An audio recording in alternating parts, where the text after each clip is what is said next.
In any one day of the war, there is fighting on many fronts. This is one battlefront, the front on which American boys face the enemy.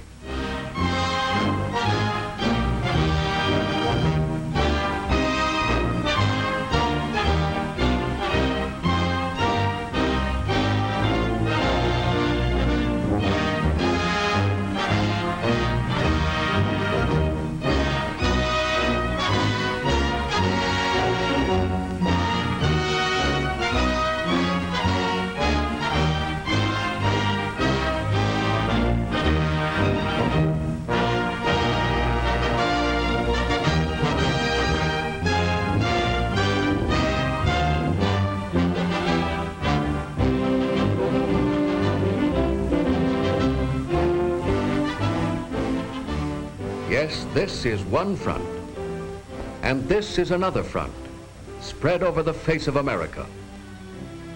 Like the other fronts, it is big and complicated, so big that only a few men in the whole nation can understand its real capacity for waging war.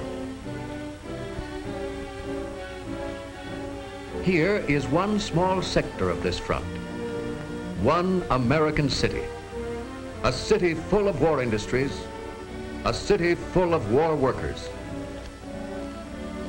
On the 926th day after Pearl Harbor, in the month of Allied invasion, one of the factories in this town celebrated an event, the manufacture of the 250,000th 50 caliber machine gun for the armed forces. One machine gun, a deadly weapon. The 250,000th.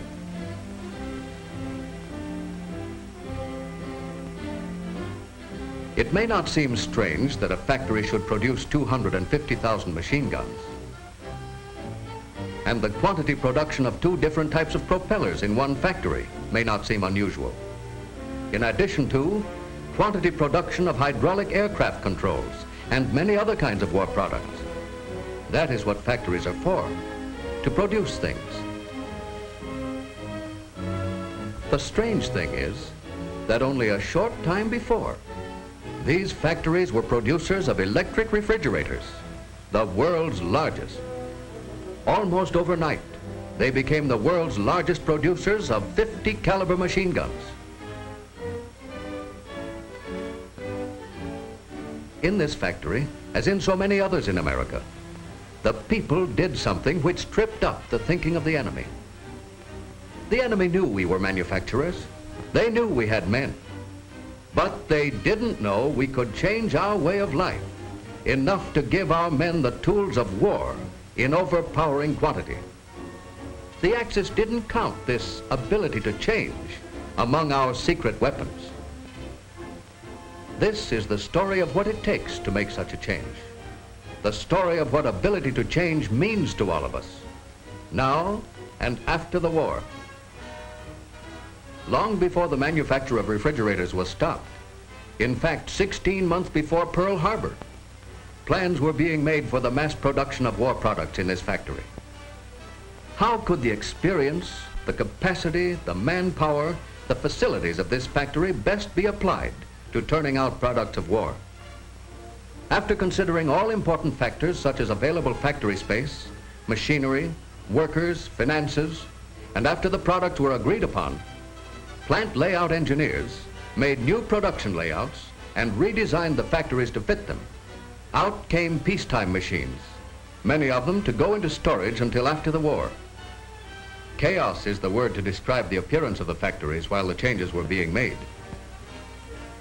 New machinery was located, scarce machinery. Long before the factory was ready to hit its stride, the great job of training began. The job of replacing many of these men who were called to the fighting front. The job not only of replacing, but of adding. Women as well as men answered the call for more help. All these people had to be trained, for not too many had even seen the inside of a factory.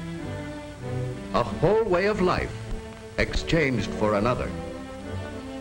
Many went from quiet retirement back to the job.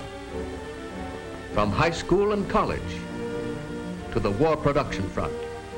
16,000 is what it took to do the job just in this one factory alone. And here they are, free Americans working in a free enterprise.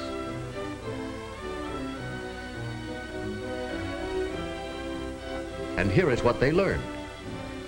In the propeller plants, one of which was entirely new and the other formerly devoted to making refrigerators, the job is to take these rough forgings and turn out propellers like these.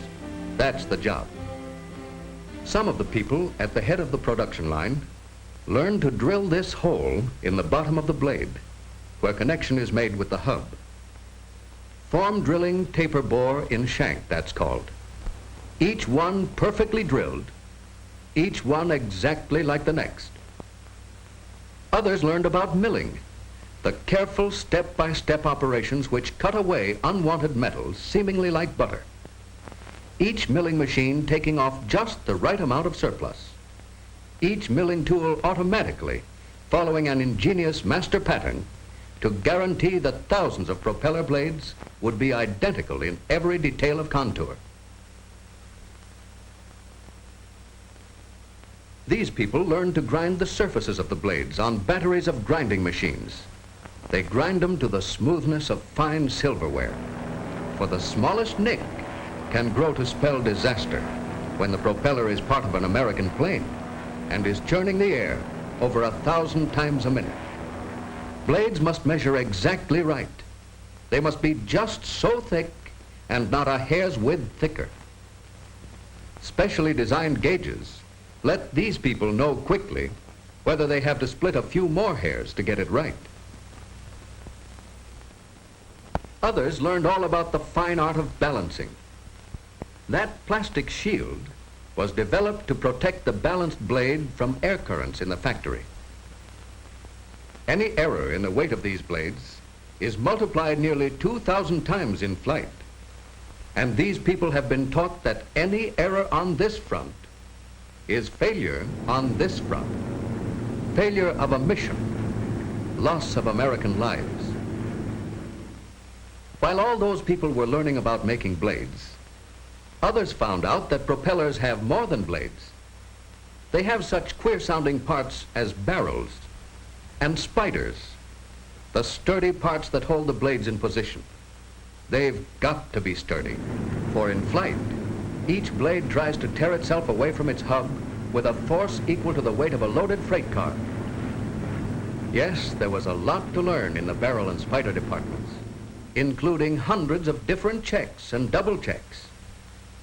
There are over 1,400 parts that had to be made and brought together and skillfully assembled. You're right. Nobody has to learn to put all 1,400 parts together.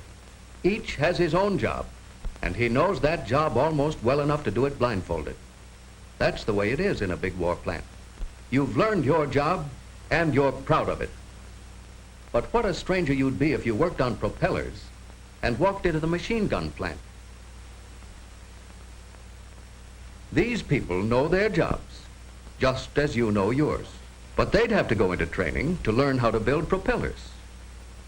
All the jobs are different, yes, but they have a lot in common. For most of the jobs are precision jobs.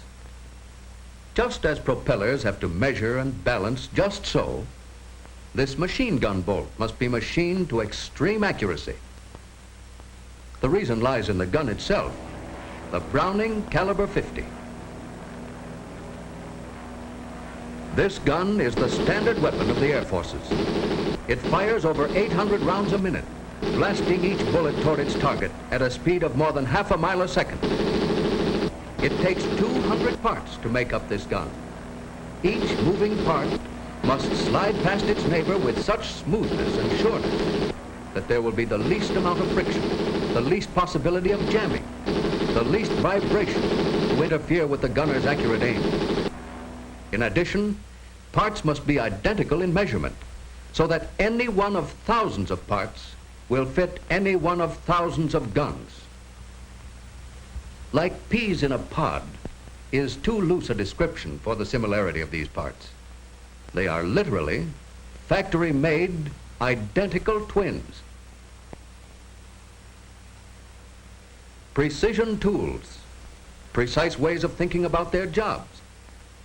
That was the way the peacetime employees of the factory had to think, so precision was no stranger to them. The new ones learned quickly under skillful training. This is the Browning 50 caliber in quantity production, something unknown until this war, when production men let loose their talents on a problem which had been largely a hand production operation. Many changes in production thinking were suggested and accepted, and the total score of all the new ideas has been a revolution in machine gun manufacture.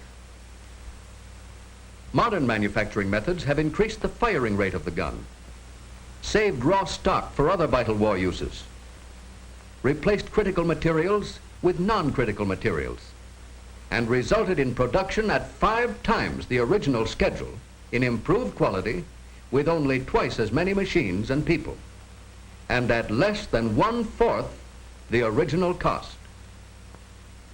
Here is a good example of new thinking applied to an old problem, preparing guns for shipment to the fighting fronts. These machine guns must be shipped to our fighting men all over the world.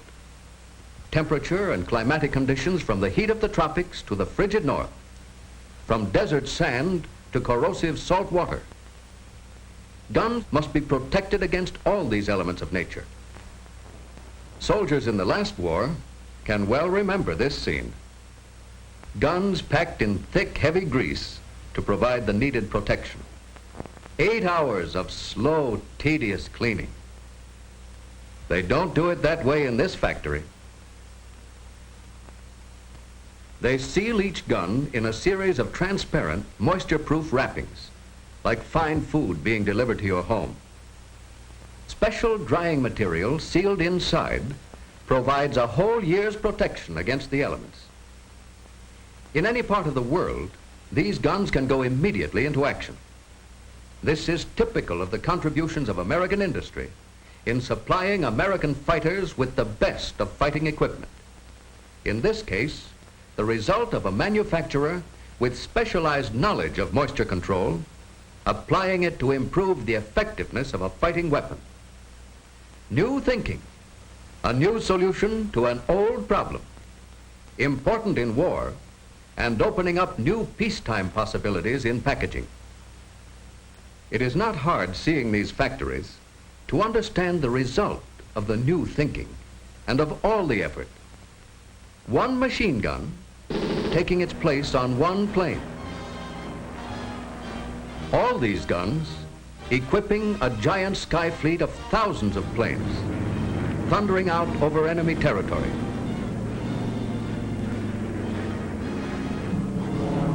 You can look at one propeller and see an American fighter plane climbing for advantage over an enemy.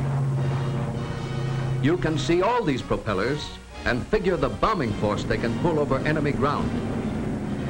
Staggering winged armadas, including the mighty superfortress, the B-29.